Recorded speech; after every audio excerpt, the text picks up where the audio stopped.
বাপকে জাহান্নামের ফেরেশতারা কলা চেপে ধরে জাহান্নামে নিয়ে যাবে।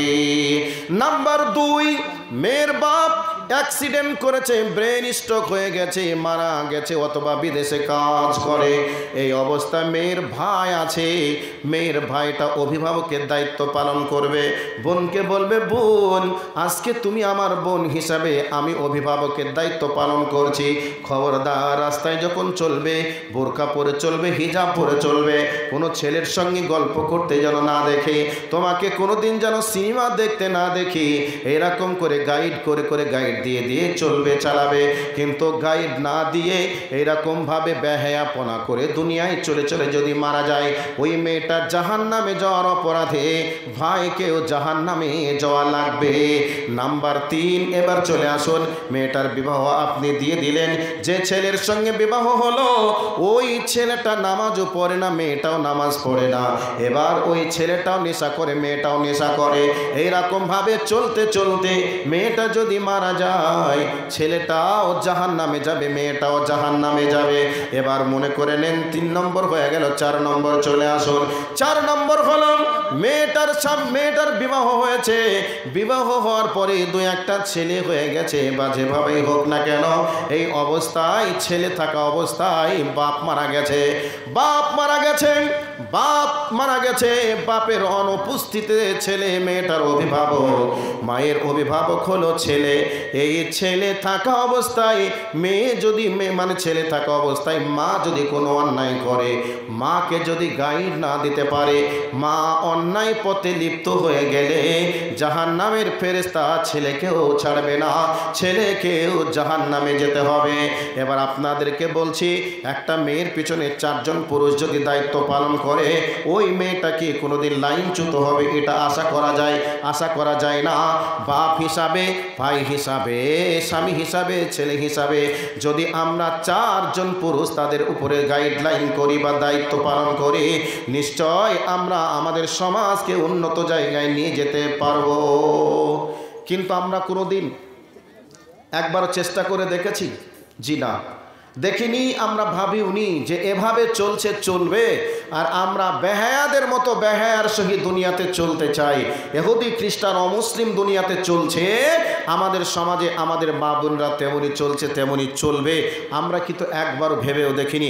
আলেম ওলামা কথা বললে আলেম ওলামাদেরকে এভাবে বলে, এটা করবে না, ওটা করবে না, করবেটা কি, এভাবে কথা বলে আলেম ওলামাদেরকে অবজ্ঞার ছলনায় অপমানের বাক্য প্রয়োগ করে, অপমানের কথা সমাজের মানুষরা বলতে চায়।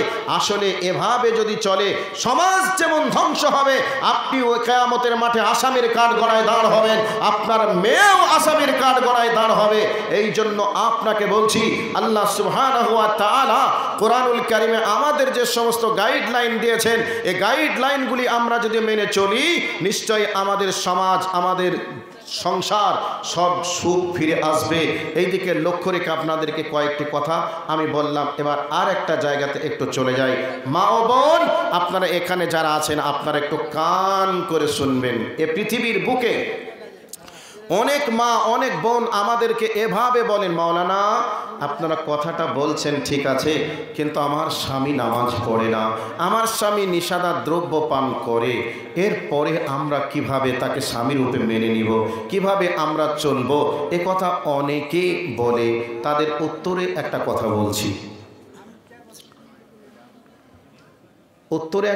বলতে, এ পৃথিবীর মাটিতে ফিরাউন নামক একজন ব্যক্তি ছিল, তার নাম আমরা সকলে জানি কি জানি না একটু বলুন তো ভাই, জানি কি জানি না? জানি।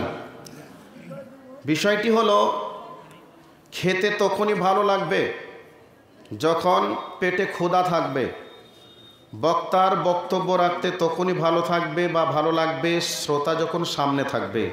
আলহামদুলিল্লাহ, শ্রোতা সামনে ছিল। যখনই শুনল ওপার বাংলার মহান ব্যক্তি আর নেই, মানুষজন তখনই উঠল। তার সাথে সাথে রাত 12টা বাজলো, আর বক্তার সামনে থেকে শ্রোতা যদি উঠতে লাগে, সে বক্তা যত বড় হোক, বক্তার 13টা বাজবে, 12টার জায়গায় 13টা বাজবে। কি বলবো, কোন জায়গায় কথা বলে মানুষ বুঝবে, তার ব্রেনে আর কাজ করবে না। সেই জন্য গচ্ছিতভাবে কথাগুলি আমি বলতে পারছি না, শুধুমাত্র আপনাদের উপস্থিতি দেখে একবার এটা বলবো না এটা বলবো, কোন কথাটা বললে মানুষ বুঝবে বসবে, এটা ভাবতে গিয়ে আসল জায়গাতে যাওয়া যাচ্ছে না।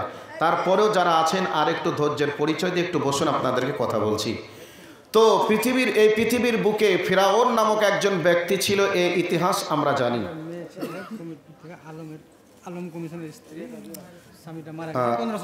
আলম কমিশনের স্ত্রী, কমেদপুর বাড়ি, তিনি 1500 টাকা দিয়েছেন মসজিদ বানাতে। আলহামদুলিল্লাহ, জাযাকাল্লাহ খায়রান জাযা ফিদ দুনিয়া ওয়াল আখিরা। মা বোনরা আছে কত জানি না, মা বোনদের উদ্দেশ্যে কথা বলছে, একটু ধৈর্য ধরুন।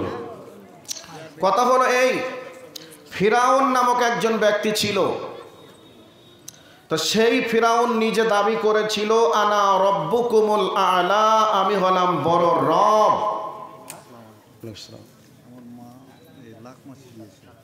আমার এই ভাইয়ের মা একটা স্বর্ণের নাক মাছি দিয়েছেন। আল্লাহ তার দানকে কবুল করো, মনে নেক মাকসাদকে পূরণ করো, হায়াতে তাইয়্যিবা সিহাতে কুল্লিয়া দান করো। 1000 টাকাও দিয়েছে। তো ওনার মা আবারও 1000 টাকা দান করেছেন। নবীজি বলেছেন, মাম বানাল মসজিদ লিল্লাহি বানাল্লাহু লাহু বাইতান ফিল জান্নাহ, যে ব্যক্তি আল্লাহর ঘর মসজিদ বানাবে তার জন্য আল্লাহ জান্নাতে ঘর বানাবেন। আল্লাহ আমার ভাইয়ের মায়ের জন্য দোয়া রাখি, তিনি একটা নাকমাছি দিয়েছে, সাথে সাথে 1000 টাকা দিয়েছে, উদ্দেশ্য মসজিদ বানাবে। যাই হোক, মসজিদের উদ্দেশ্যে দিয়েছে। আল্লাহ তুমি বান্দির জন্য জান্নাতে ঘরটা রিজার্ভ করে রাখো, মরার পরে পরে তুমি আল্লাহ দান করিও, আমিন আল্লাহুম্মা আমিন। টাকা কিনা ওটা 300 টাকা আরো দিয়েছে, ওটা বাকি, ওটা লিখে দিন তজিবুর রহমান 300 বাকি, ওই 1300 টাকা দেবে টোটালে। ওটাও একটা ভাই, আচ্ছা তজিবুর রহমান 1000 টাকা নগদ দিয়েছে আর 300 টাকা বাকি লিখে রাখুন। আর 600 টাকা আর একটা ভাই 600 টাকা দিয়েছে বাবার নামে, বাবা চলে গেছে না ফেরার দেশে। তো ওনার বাবার জন্য দোয়া করি, আল্লাহ ওনার বাবার সংকীর্ণ কবরকে প্রশস্ত করে দাও, অন্ধকার কবরকে আলোকিত করে দাও, ভাইকে তুমি দিনের জন্য কবুল করো, আমিন আল্লাহুম্মা আমিন। আচ্ছা, আমার এই ভাই উনি 200 টাকা দিবেন, ফোনপের মাধ্যমে দিয়ে দেবেন। মাশাআল্লাহ, ওনার অসুস্থ, মারা গেছে, ওনার আব্বা চলে গেছে, ওনার আব্বার রুহের মাগফিরাতের জন্য 200 টাকা দিয়েছে। আল্লাহ যে সমস্ত দানকারীরা দান করেছে, আল্লাহ কে কি অবস্থায় আছে জানি না, তুমি জানো। আয় আল্লাহ দয়া করে তাদের দানকে কবুল করে নাও।